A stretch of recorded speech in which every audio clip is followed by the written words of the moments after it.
Well, it's nice to speak with you today, Jeff, and I'm looking forward today to hearing your views on the topic of frame lean transformation with operating principles.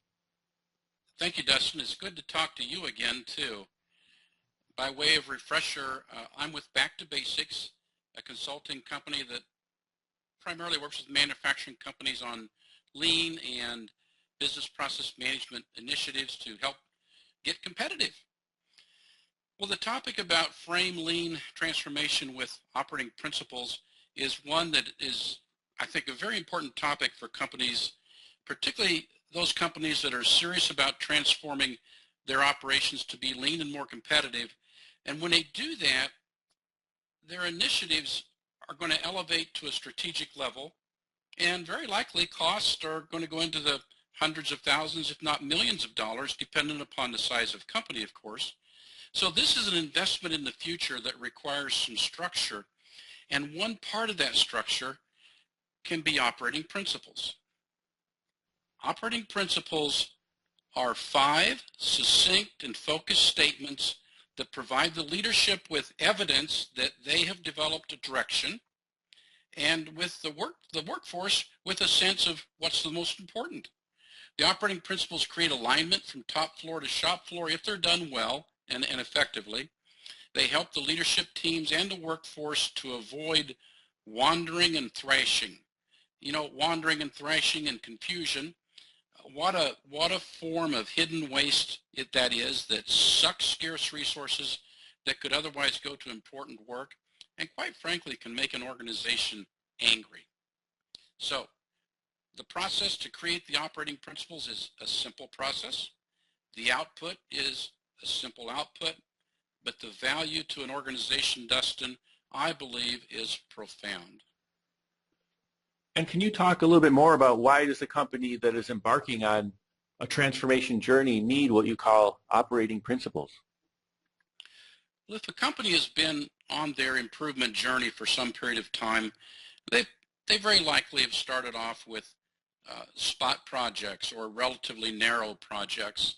And as they get deeper into this and begin to understand the potential for their business and begin to think in terms of transformation as opposed to just a series of projects, they start wondering, how do I tie it together?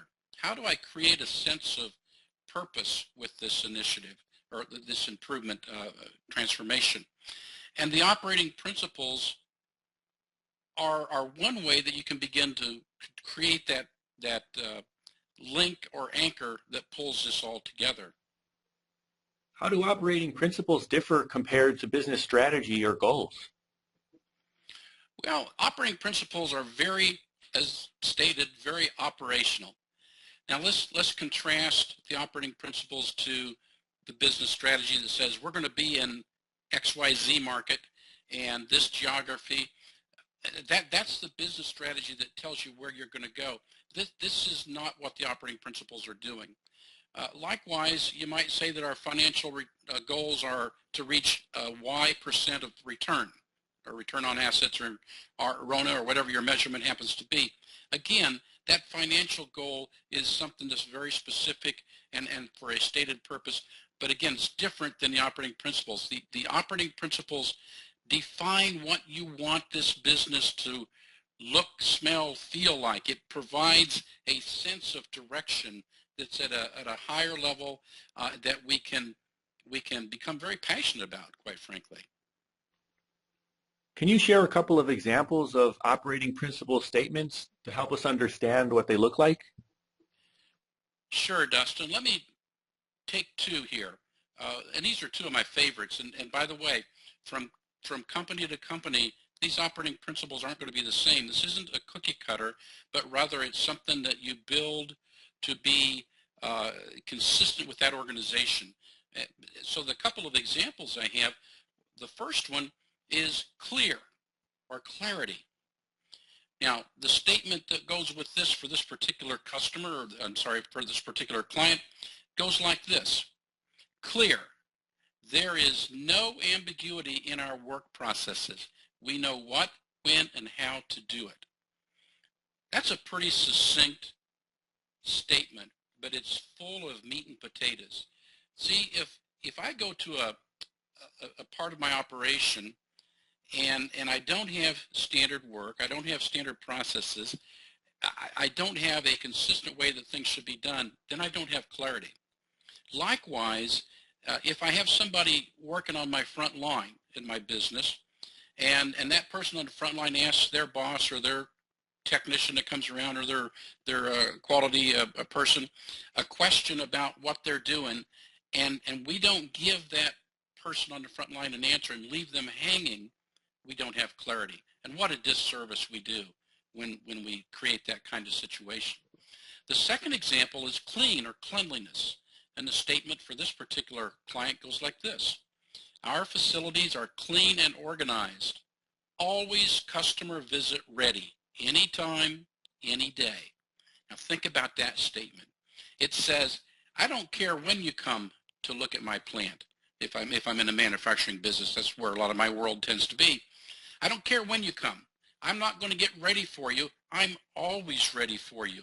Now, that drives down into the organization such that we have an expectation for everything in its place for everything in its place, clean, organized, and with that comes all kinds of operational effectiveness and productivity as a byproduct. So those are just two examples that hopefully will help to illustrate what I'm getting at with operating principles. What is the process to create the operating principles for a company or a segment of a company? Great question, Dustin. They need to be driven from the top of whatever the organization is, whether it's the whole organization, a division, or even a plant or a business unit for that matter. It needs to drive from the top. And the way we do that is we start with a population of 20 operating statements. And these are a wide range of operating statements, but it begins to paint a picture. And I would work with the leadership group to do a bit of background and baseline training with them, but then we would take that set of 20 operating statements, and individually they would rank order them so that they've decided individually what are most important to us. Submit them, and they don't, I say, don't work on these together. I don't want to know what you collectively think yet. I want to know what you individually think. Send them into, in my case, it would be me, and I would tabulate those and begin to do a bit of analysis on them such that we can see where the commonalities are at and where the differences are at among this group of leaders, because that's very telling as you start feeding it back. Then we would work together to boil this down to that set of top 5 ideas that are important to our business. So if I have 20 top ideas, it's too many to pay attention to. I'll get confused in the size of all of that. I boil it down to the 5 that we can really begin to link onto, and we would work those statements so that they reflect that culture, that maybe geographic area, but it would be their statement that they then would share with the workforce, and that becomes the anchor for improvement. Oh, this sounds so simple. Why do you say the operating principles can have a profound effect on a company? I truly believe they can be a profound effect because they create that alignment from top floor to shop floor. They serve as a way to get everybody in the organization. I don't care if you're on the front line, if you're in the executive suite or somewhere in between. It allows us to become anchored and to a foundation so that we know what's important, that the projects that we're taking on ought to support these operating principles.